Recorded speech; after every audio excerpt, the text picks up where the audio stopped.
Sur le vaste et diversifié continent africain, marqué par une tapisserie d'histoires souvent sombres, des événements se sont produits qui ont laissé des cicatrices profondes dans la société.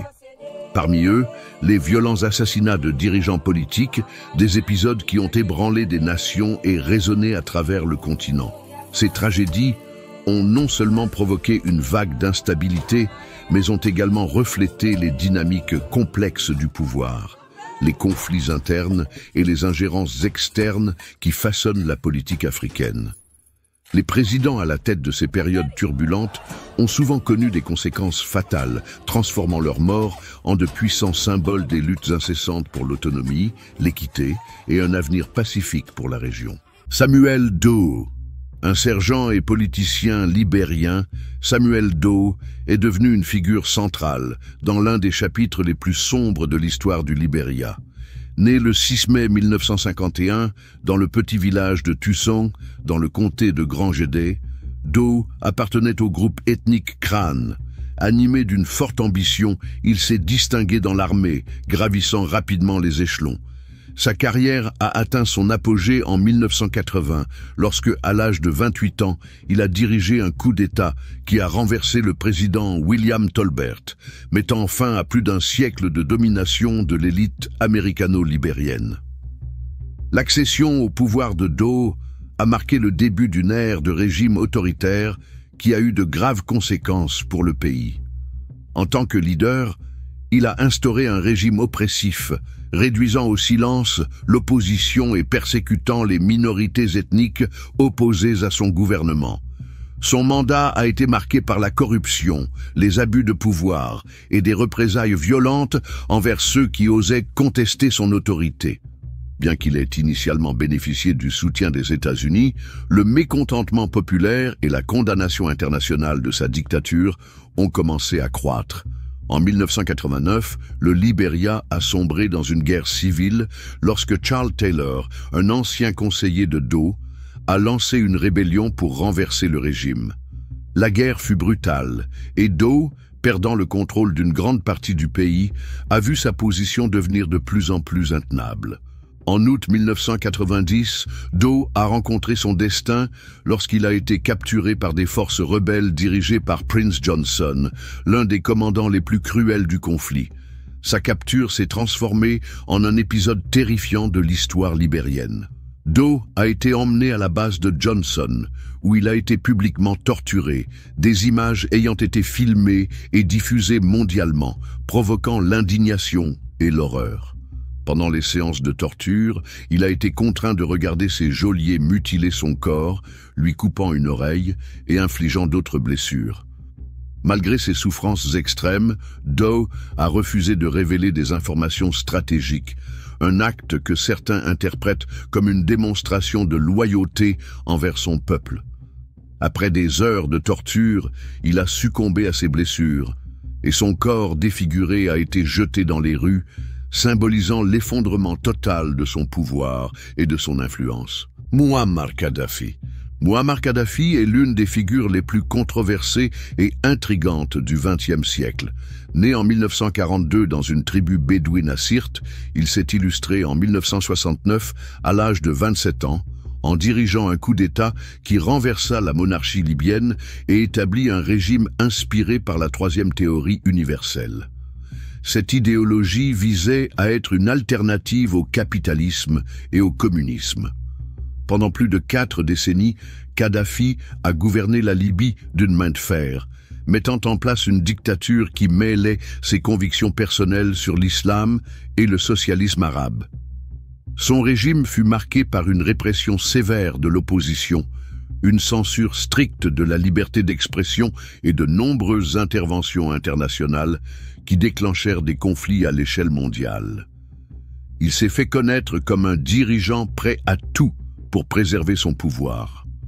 Son implication dans le parrainage du terrorisme, notamment l'attentat contre le vol 103 de la Pan Am à Lockerbie en 1988, lui a conféré une réputation mondiale négative.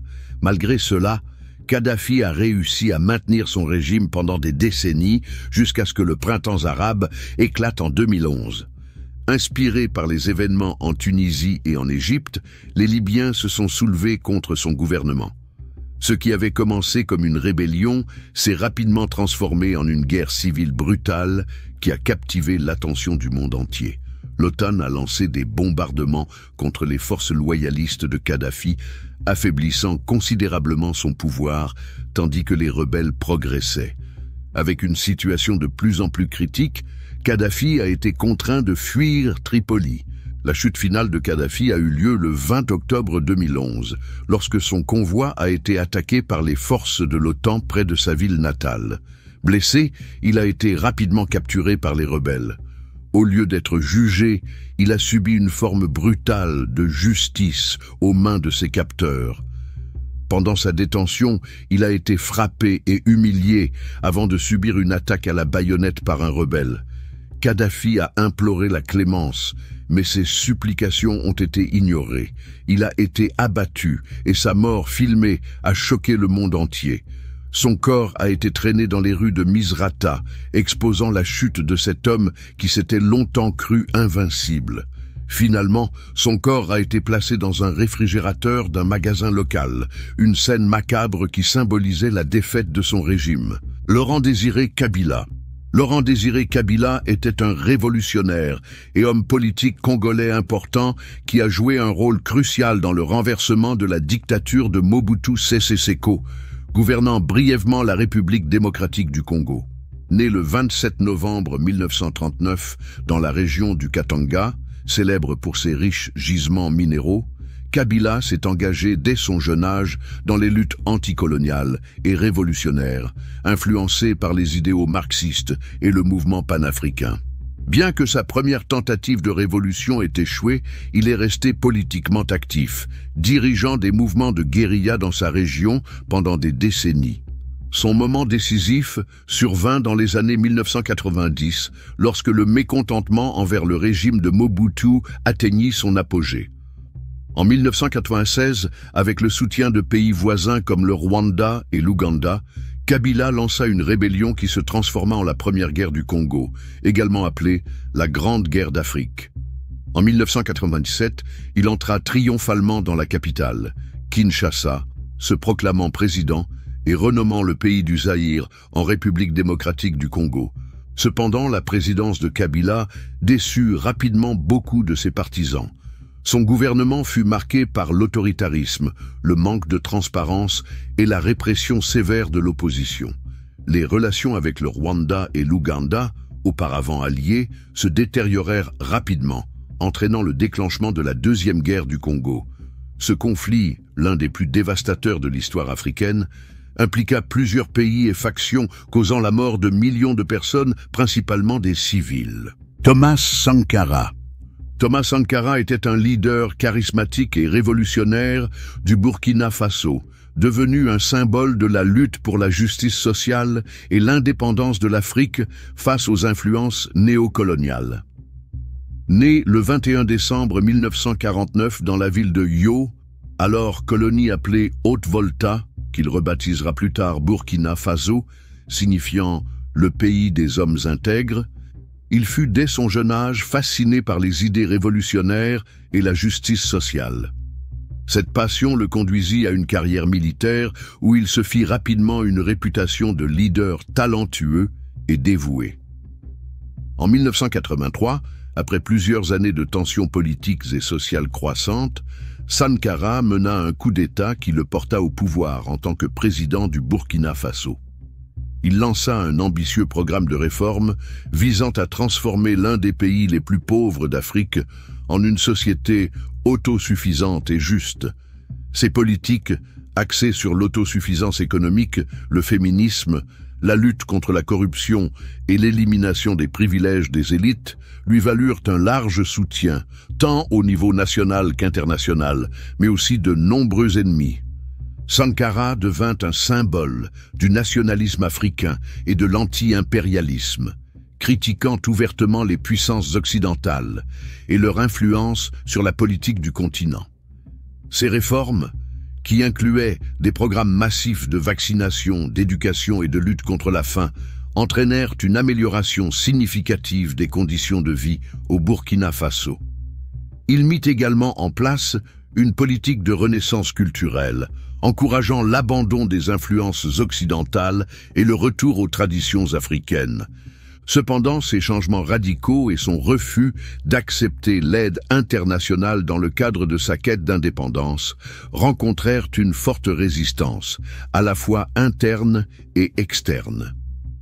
La fin tragique de Sankara arriva le 15 octobre 1987 lorsqu'il fut assassiné lors d'un coup d'État organisé par son collaborateur et ami proche, Blaise Compaoré. Sankara mourut avec 12 de ses collaborateurs lorsque des rebelles envahirent le siège du gouvernement à Ouagadougou. Il fut abattu sur place et son corps fut rapidement enterré dans une tombe anonyme, dans une tentative d'effacer son héritage et de supprimer ses idées révolutionnaires. La mort de Thomas Sankara provoqua une onde de choc au Burkina Faso et dans tout le continent africain. Son assassinat résulta de trahisons et de luttes politiques internes qui mirent fin à une période brève mais intense de transformation révolutionnaire. Blaise Compaoré, qui prit le pouvoir après la mort de Sankara, annula rapidement de nombreuses réformes et réaligna le pays avec les puissances occidentales, suscitant une vague de critiques et d'accusations de trahison des idéaux de la Révolution. Patrice Lumumba, l'un des leaders emblématiques de l'indépendance africaine, symbolise la lutte contre le colonialisme et l'influence des grandes puissances durant la guerre froide. Né le 2 juillet 1925 au Congo belge, il s'est distingué en tant qu'activiste et en 1958 a fondé le Mouvement national congolais, qui est devenu le premier parti politique à portée nationale au Congo. Avec l'indépendance du pays le 30 juin 1960, Lumumba est devenu le premier ministre de la République démocratique du Congo. Sa vision d'un Congo uni a rencontré des résistances tant internes qu'externes, notamment de la Belgique et des États-Unis. Après l'indépendance, le pays a sombré dans le chaos, avec la sécession de la province du Katanga. Lumumba a sollicité l'aide de l'Union soviétique, ce qui a été perçu comme une menace par l'Occident. En décembre 1960, il a été arrêté par des forces loyales à Mobutu et, en janvier 1961, livré à ses ennemis au Katanga, dont les dirigeants étaient des opposants déclarés à sa politique. Le 17 janvier 1961, Patrice Lumumba a été brutalement assassiné par un peloton de soldats katangais, soutenu par des officiers belges. Il a d'abord été exécuté par un peloton d'exécution et, dans un acte supplémentaire d'humiliation, son corps a été démembré pour effacer complètement son existence. Les restes de Lumumba ont été dissous dans de l'acide. Cet acte macabre visait non seulement à éliminer toute trace de sa mort, mais également à effacer son héritage. Juvenal Habyarimana était le président du Rwanda, dont la mort en 1994 a catalysé l'un des génocides les plus horribles de l'histoire. Né le 8 mars 1937 à Gizeh, il était d'origine Hutu et a entamé sa carrière politique après une formation militaire. En 1973, il a pris le pouvoir par un coup d'État, établissant un régime autoritaire qui réprimait les Tutsis, exacerbant les tensions ethniques dans le pays. Son gouvernement, stable pendant des décennies et soutenu par les puissances occidentales, a entamé des négociations de paix avec le Front patriotique rwandais dans les années 1970. Le 6 avril 1994, son avion a été abattu alors qu'il revenait à Kigali après des pourparlers de paix, provoquant la mort de Habyarimana et d'autres passagers. À ce jour, la responsabilité de cette attaque reste incertaine. Sa mort a déclenché un génocide au cours duquel environ 800 000 personnes, principalement des Tutsis et des Hutus modérés, ont été assassinées en seulement 100 jours. Habyarimana, considéré par beaucoup comme un dictateur, est devenu un symbole des événements tragiques qui ont marqué l'un des chapitres les plus sombres de l'histoire de l'Afrique.